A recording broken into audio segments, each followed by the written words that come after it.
Ce que la Juve me proposait en termes de divertissement en même pas quelques jours, faut juste applaudir. Ce week-end, on sort d'un Inter Juve 4-3 au Juventus Stadium. Et aujourd'hui, 4-4 face à Dortmund. Et le pire dans cette affaire, c'est que les 4 buts ont été en deuxième mi-temps. Et Dieu merci, j'ai regardé la deuxième mi-temps en double écran. Mais j'ai pas regardé la première. Parce que lors de la première mi-temps, il y avait 0-0. Et je suivais un peu les tweets de Univers Dortmund qui était en train d'insulter Juve Belgique. Pour savoir laquelle des deux équipes était la plus nulle sur la première mi-temps. Pour vous dire à quel point deux mi-temps étaient le jour et la nuit. Parce que moi, j'entends à l'oreillette, ADMI, il a ouvert le score. Je me dis, ah, il y a eu un but enfin. Beau petit but, tout ça. Après, j'entends quoi? Yildiz, il a mis un banger. J'ai branché le match directement. Et dès que j'ai mis le match, ça s'est enchaîné. Nmecha qui marque, Vlahovic qui va venir égaliser. D'ailleurs, sous son entrée en jeu à la place de Jonathan David, il a évolué à un niveau, c'est du jamais vu. Si tu regardes juste la deuxième mi-temps, tu peux te dire que c'est le meilleur neuf au monde. C'est simple.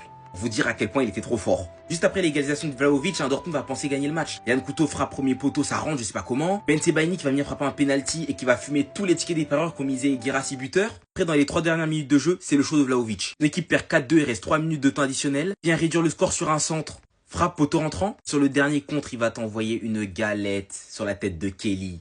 Vraiment, je vous ai dit, sur cette mi-temps, même sur les 30 minutes de jeu, tu regardes le joueur, t'as l'impression que c'est le meilleur neuf au monde. Il sait tout faire.